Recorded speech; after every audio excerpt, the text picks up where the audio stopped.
thank you for joining us for the daily briefing on our fight against coronavirus. I'm joined today by Dr. Yvonne Doyle, who is the Medical Director of Public Health England. Before Yvonne provides an update on the latest data from our COBRA coronavirus fact file, I'd like to update you on the steps that we are taking to defeat this pandemic.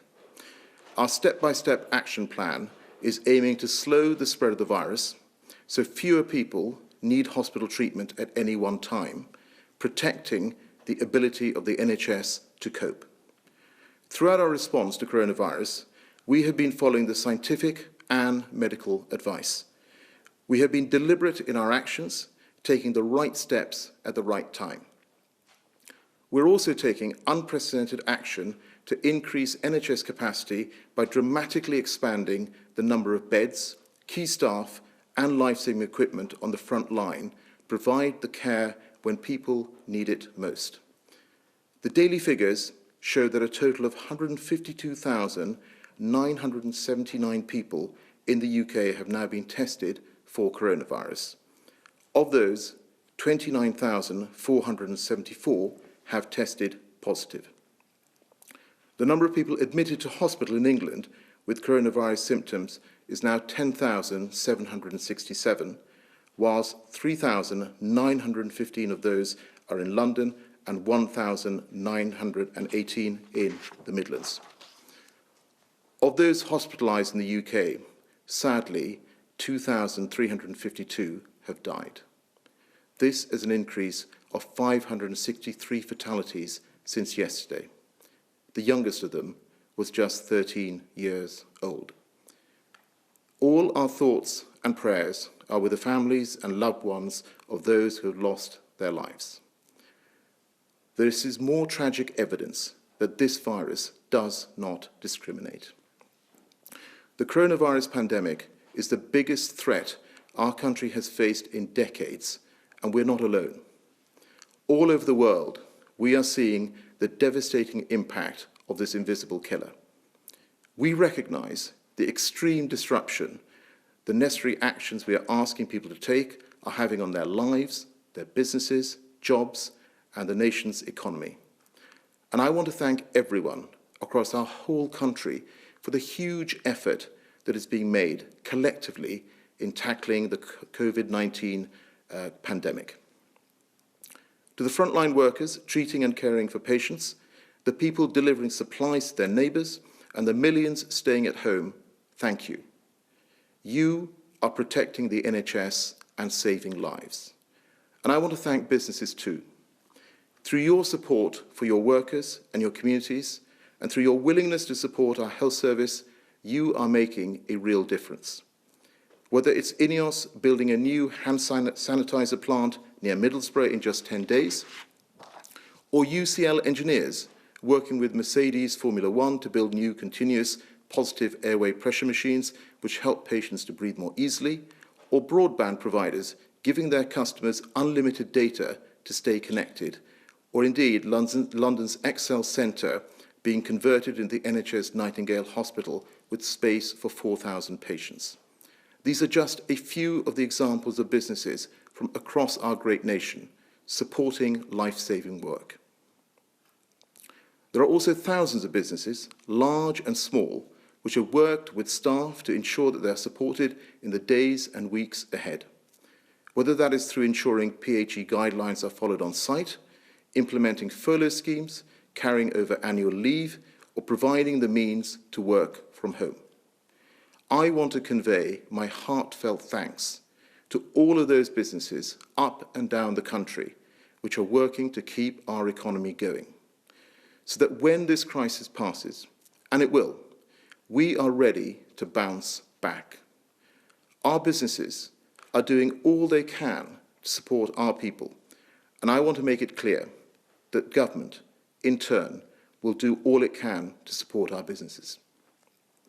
We have already taken unprecedented action to support businesses, safeguard jobs, and protect the economy.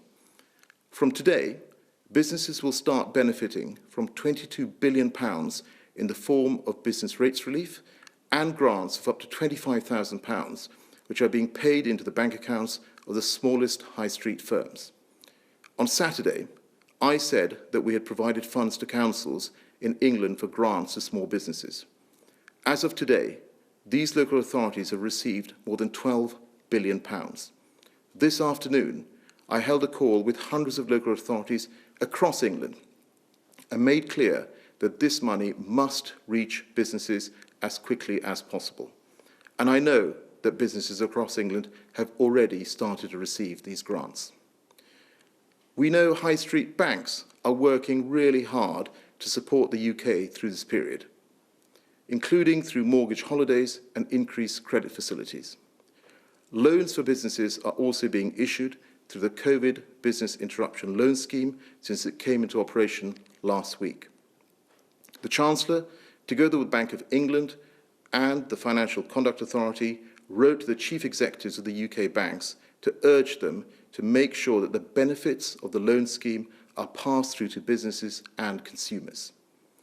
And it would be completely unacceptable if any banks were unfairly refusing funds to good businesses in financial difficulty. Just as the taxpayer stepped in to help the banks back in 2008, we will work with the banks to do everything they can to repay that favour and support the businesses and people of the United Kingdom in their time of need. Of course, this is a brand new scheme, and as with all new schemes, it will not be perfect from the outset. We are listening all the time. And in response to concerns that we've heard from businesses, we are looking at ways in which we can ensure they get the support they need. The Chancellor will be saying more on this in the coming days. It is crucial that when we overcome this crisis, as in time we will, that businesses are in a good position to move forward. Times are tough, and we have harder times ahead of us. But I know that together we will pull through. Yvonne. Thank you, Secretary of State. I would like to present you with some slides just to give you an update on what is happening across the country and also with the health system. Could I have slide 1, please? And this shows a slightly concerning trend because we have seen an uptick in motor vehicle traffic. So the message here really is people do need to stay at home. And most are doing the right thing, as you can see from the rapid decline in public transport use. So everyone needs to do that. The message here is we need to save lives and protect the NHS. So please stay at home. Could I have slide 2, please? This shows the number of new UK cases as of today. It is slightly concerning. It's still too early to say whether the plateau of hospital admissions has ended, but we've now seen 3 days of increases in a row. And again, we need to protect the NHS. And the best way to do that is to stay at home, to avoid catching the disease yourself, and obviously avoid giving it to anyone else. That is the way the NHS can continue to protect us. Could I have slide 3, please? This slide shows the England hospital admissions. I think a lot of reporting has been about London, and you can see why on this slide. And that's where coronavirus is most advanced. But the chart shows that the threat is everywhere. We need to protect the NHS everywhere. And the Midlands now is obviously a concern as well. And slide 4, please. And this is what it's all about. It is about saving lives. This slide shows the global death comparisons. We need to save lives. As things stand, it has not been as severe here as in France, and we're just tucked in under the USA and obviously Italy on a different trajectory, and Spain and the United States, as we said. But there is no reason to be complacent. Stay at home, protect the NHS, save lives. Thank you. Thank you, Yvonne. I think we'll now move to the Q&A. The first question is from the BBC, Laura Koonsberg. Laura. Thank you very much, Secretary of State. The peak of this disease seems to be coming earlier than the government expected, but you are missing the testing targets. There's a huge amount of evidence of staff not having the equipment they desperately need. There are not enough ventilators. Do you accept now that the approach and the response from government has just been too slow? Laura, thank you very much for that question. Can I just make it absolutely clear, and the Prime Minister has been very clear about this as well, is that increasing testing capacity is absolutely the government's top priority. We're now at 10,000 tests a day. We're rolling out additional networks of labs and testing sites. And in terms of PHE, over the last 2 weeks, 390 million products have been distributed. And of course, we will continue to do more and work to make sure that PHE is available. As you know, there is a hotline which is available, 24-hour hotline for NHS staff as well. But Yvonne, if you wanted to comment on this, please. Thank you, Secretary of State. So, Laura, there is positive news about this. We committed, the NHS and PHE committed to make 10,000 tests a day available. We have met that target by the end of March, early April, and we have some more capacity. And our commitment is actually to go to 25,000 tests a day, and we are confident with our industry partners that we will achieve that. So that means patients are getting the tests they need, but there is also some spare capacity in that for testing the most urgent healthcare workers. And alongside that, as Secretary of State has said, there is a second strand, a front opening, and as already testing a couple of thousand healthcare workers in an order of priority.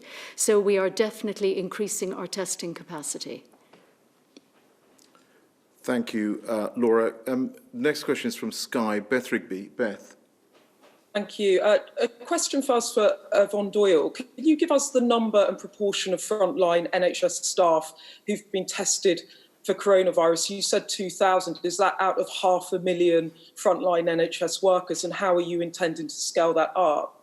And if I may, to the Secretary of State, the Prime Minister said nearly 2 weeks ago he wanted to get to 250,000 tests a day. That was the virus and antibody tests. Latest daily figure is 10,412 tests. Why is it taking so long for reality to match the rhetoric? And will you give a clear time frame as to when you will deliver on the Prime Minister's promise? Thank you. Well, Yvonne, could I ask you to take that first? Thank you, Secretary of State. So, Beth, the number of tests undertaken in the NHS Public Health England combined testing capacity is just increasing at the moment. So that will be a relatively small number, but there is capacity, for example, today for almost 3,000. And that will increase as we get to 25,000, that capacity. But the important capacity is in the second strand, where we will have five centres where people can drive through and get their testing done in order of priority. NHS chief executives are identifying that priority, and the intention here is to get from thousands to hundreds of thousands within the coming weeks. So we are very committed to our NHS frontline staff. Thank you. Yvonne, thank you for that. And I think, Beth, Yvonne has explained the details in terms of ramping up testing. You made particular reference to the antibody tests. I mean, what I can say on that is, of course, we are urgently evaluating that test, and it is an absolute priority. And of course, this is about making sure that people who have the test can find out whether they've had the virus and are now immune to it. The Chief Scientific Officer has said that the accuracy of this test is incredibly important. So it's also important that we get this right before we launch the test itself. Thank you for that. The next question is from ITV, Robert Peston. Robert. Hello. Good afternoon. Largely a question, I think, for Yvonne Doyle. Yvonne, I reported this afternoon that 1 million antibody tests are arriving from China in the coming few days. They have been paid for by the government. The government has said it won't pay for anything that it doesn't think works. But I am told that PHE, Public Health England, is dragging its feet in giving its approval to the use of these tests. I'm also told that these tests would be an alternative to PCR and would actually detect active virus, for example, in frontline staff. When will they be in hospitals for use?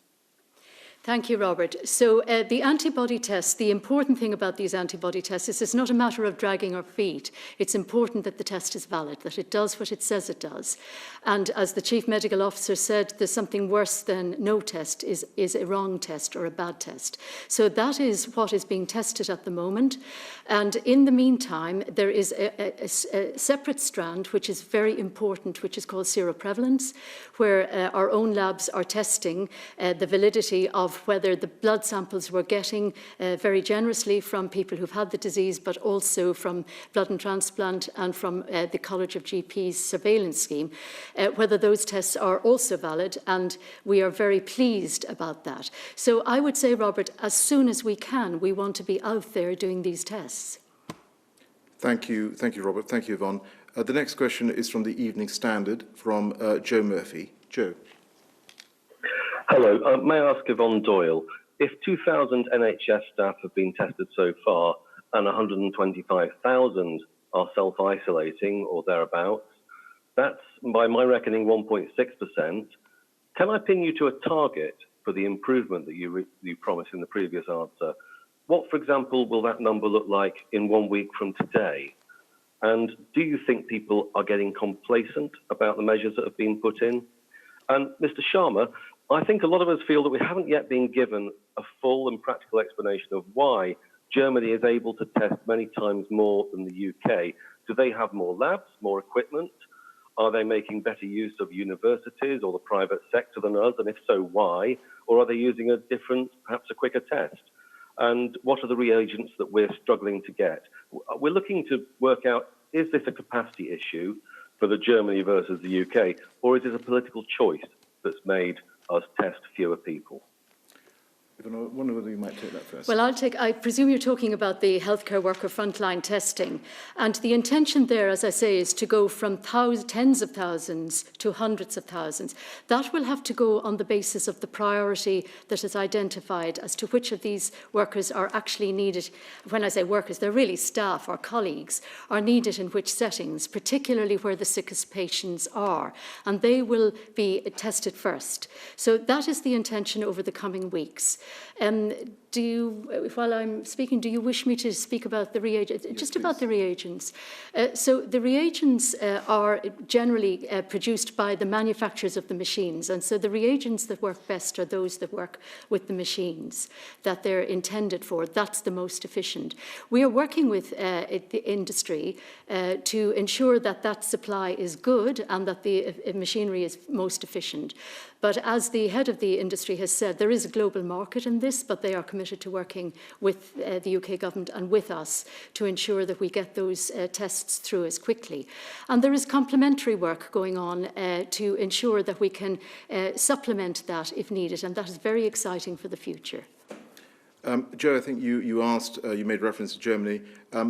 We, of course, look to see where we can learn throughout this process. And, of course, we are working with industry, we're working with the scientific community to make sure that we have maximum possible supplies.